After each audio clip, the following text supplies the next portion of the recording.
kwesikhulu 1:19 bahamba ke bobabini bade bakufika eBethlehem.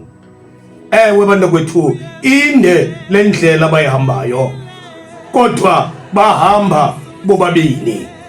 Mphulaphuli, okona singako namhlanje kuyacaca okokuba abantu bona bohlukile ngezenzo, ngokucinga nangokwenza izinto ngendlela yabo. Ewe bantakwethu, kunjalo kuba uRuthe noOrpa ngamakhosikazi elikhaya, kodwa indlela yokucinga kwabo yahlukile.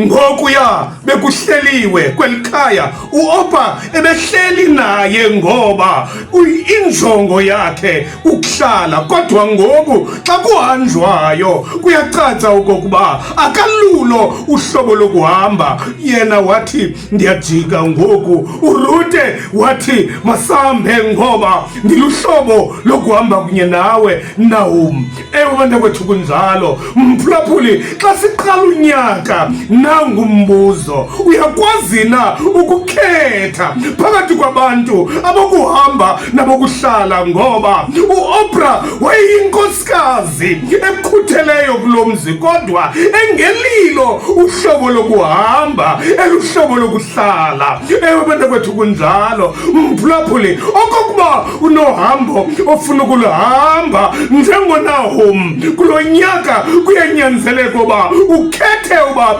uzohamba noRuthe okanye uzohamba noOrpa na. Ukhumbule uOrpa akayonto yokuhamba yena, umntu onokuhamba nayo nguRuthe, ngoba uOrpa xa kuhanjwa uyajika ngoba isimo sakhe ayisosokuhamba. Ewe bantakwethu, bade bakufika eBethlehem. Bakhona abantu abaqale uhambo kodwa abakhange bafike eBethlehem, ngoba endaweni yokuhamba noRuthe basuka bahamba noOrpa. Kanti uOrpa bona eyona nto eyeyabo nabaziziphiwo kuyo yinto yokuhlala, hayi ukuhamba. Mphulaphuli, nangumbuzo esikubuza wona namhlanje, uzokuhamba nabani na wena? Ulumkele ukuhamba nabantu abajikayo, ngoba uOrpa wamanga uRuthe kodwa wajika emveni koko. Ewe bantakwethu, kunjalo ukuba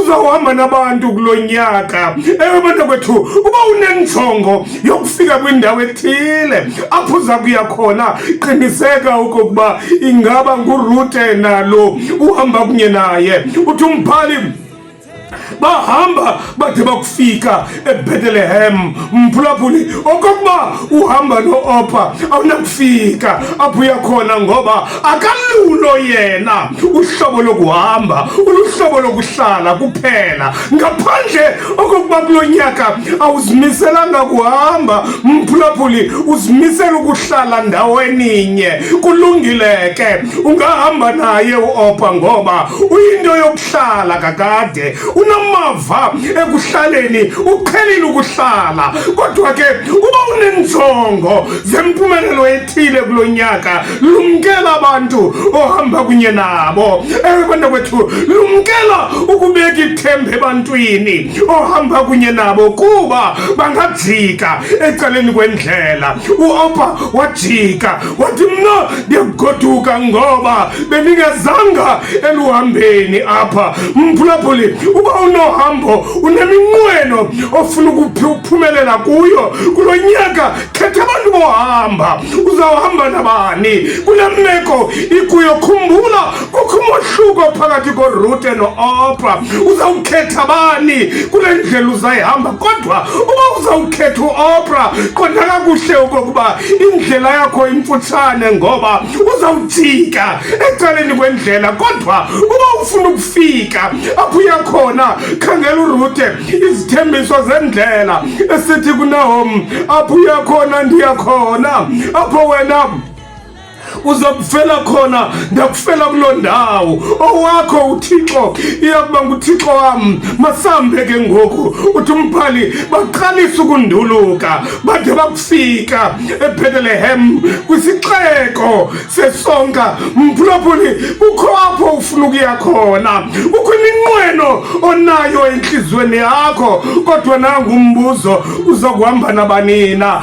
Bana kwethu kunjalo. Abantu abaninzi namhlanje inene basezindolongweni, abanye inene baqamele ngencindi kuba bahamba no-Oprah ecaleni kwendlela. Bajika ke bona kuba into yabo kakade ukujika ecaleni kwendlela. Nangu umbuzo, mphulaphuli, esiwunika kuwe namhlanje, uza kuhamba nabani na? Lumkela abantu ohamba kunye nabo, kuba abelungu bathi uyinto ohamba nabo abayiyo nabo. Loo nto bayiyo uyiyo ke. Ukuhamba nabantu abaza kujika ecaleni kwendlela, abaqhela ukujika, abangazange bafike apho bafuna ukuya khona. Balumkele abantu abanjalo, kuba kungekudala nawe uza kufana kunye nabo.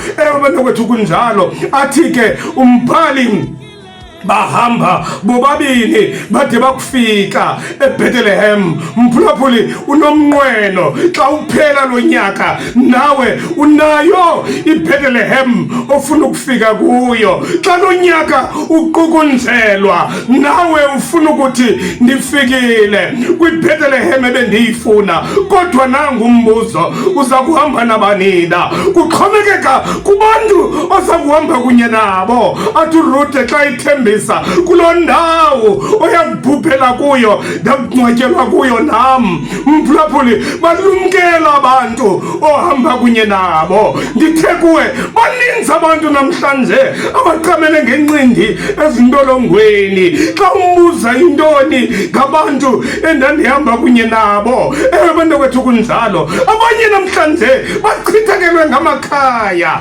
amakhaya azingceba. Xa ubuza ngabantu endandihamba kunye nabo, abantu kwethu kunjalo. Khetha abantu kulo nyaka oza kuhamba kunye nabo, ngoba o-Oprah bayajika ecaleni kwendlela bakushiye kwesikabhadakazi.